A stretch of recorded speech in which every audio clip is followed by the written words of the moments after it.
All right. Let's move now to Anthropic, who launched its most powerful public AI model this past Tuesday. And by Friday afternoon, the U.S. government had ordered them to shut it off.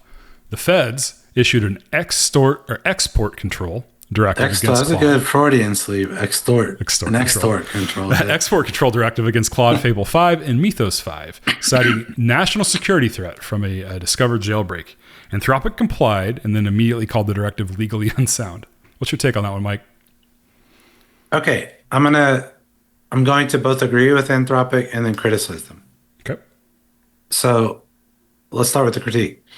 You yourself were promoting how incredibly powerful this was, particularly around cybersecurity, that you got your little coalition together. If you remember, a couple episodes back, you were advertising that you basically wanted to be regulated. Well, you got your regulation, right? And the question is this desirable or not? This reminds me of the Streisand effect. So this could either backfire and you get regulated in a way you didn't want to, where you have to shut down your latest model, or it's a good advertisement for, my model is that good that the U.S. government shut it down. Yeah. It is that powerful. So is it that or the other? Now, so this came directly from its own safety warnings. Is it good marketing or naivety about what regulations are and who politicians are? Let me go to the other side. Let me put on my libertarian hat for a second. I'll play a libertarian here. This is not good for the rule of law, right? So if you care about markets and their functioning, typically you can sympathize with Anthropic because you need laws to be in place already. Yep. And they need to be publicized. This seems like they got a private memo, which is directly targeting a single company. All kinds of legal issues there, if you ask me. The other is you want to have laws that are posted up front so that you give people time to comply, and then they can start regulating their own businesses to comply with you. Yep. So what is not good, if you're in an AI race, as we claim to be, a geopolitical AI race with China and the rest, to have an erratic policy. One day it's whatever my whim is, the next it's another. And maybe this is the result of the art of the deal kind of thing. Are they trying to get something out of Anthropic team there? Is AI going to get wrapped up in my mind, destructive protectionist trade wars? Is AI even really on the controlled substance or commodities or whatever you call that thing list? Does it count? One LinkedIn poster tagged me and said, this is a massive opportunity for the EU. I'm like, no. They cannot get their stuff together in the EU. Like, who's going to lead that? Who's going to capitalize it? Is it an opportunity? Yes. Will they capitalize? Doesn't seem so. They haven't been able to yet. And the thing about America is we often succeed despite ourselves.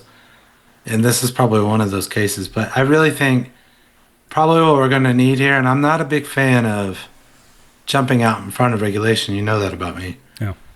But it would help if there's like a framework with some basic rules of the game that are predictable and don't just spring up on, was this the Commerce Secretary's whim? And you're applying export controls to it and using national security to justify it. So that's the most political you're ever going to hear me. But I'm saying it from the point of view of an investor and a company. It is extremely difficult to deal with erratic governments. And that's not just this one. This has been the case for the last 5, 6, 7 presidents, as in my mind, the executive is getting a little out of control with this type of stuff. Fiat, executive orders, they're just out of control. You switch regimes and you get a whole new onslaught of orders, and it's just not helpful for business. So if you want to win the AI game, have a legal framework that makes damn sense. Yeah. I mean, I took that in a different direction, I think, than maybe you wanted. No, I agree with everything you said, actually. It is a bit of a conundrum.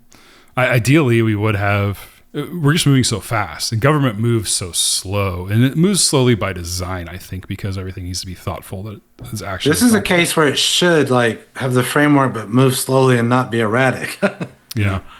Yeah, it may be we can learn something. I don't know. But if you go and do what the EU did, then all of a sudden we're going to be playing catch up. Yeah, exactly. Yes. And there's a race. So I don't know. I don't know the right answers. There's going to be someone out there smarter than me who probably also doesn't know the right answers, but they're probably more qualified to make it than I am. Thank God. I think the way to think about it with law is, again, the EU law is the Roman law. We talked about this before. And it's typically been code, right? So you write down all of the rules of the game and then have people comply. It's like ex ante. Then the courts interpret that law. They just apply it. In the U.S. system, Anglo-Saxon system, the common law system, it's different. You do have statutes like that, but you also generate case law as you run. Yeah. And probably the answer is some combination, like some basic framework across all the states. Because the next thing that's coming, I can guarantee you, is states will get, especially now that this is boiling over into culture wars, it's going to be California's going to have one set of AI restrictions. Texas will have another. Florida will have another. New York will have another. Illinois will have another. They'll be conflicting. It'll be kind of bluish versus reddish. Then you're going to end up in, commerce clause type zone, and where California laws may discriminate against other states. And then that's not helpful. That's not the sense of experimenting with the law. That's ending up in a chaotic situation, much like the EU. So I don't have the answer, just like you said, but that's kind of a way to think about it. Some combination of deterministic statutory law and sort of this bubbling up of law that we've had in the common law. It's some combination, and there are much smarter people out there in law that can go much deeper into that. Yeah. What I know is that the government is giving Anthropic a lot of free advertising. Yes. That's what I know at the moment. Hey, you've just watched a clip from Show Your Priors podcast. Check out our main channel for full episodes. We have a new one every Tuesday. If you liked what you saw, give us a like and subscribe. It's free for you and helps us out a ton. Did we miss something during our discussions? Let us know in the comments below. Thanks, and we'll see you on the next one.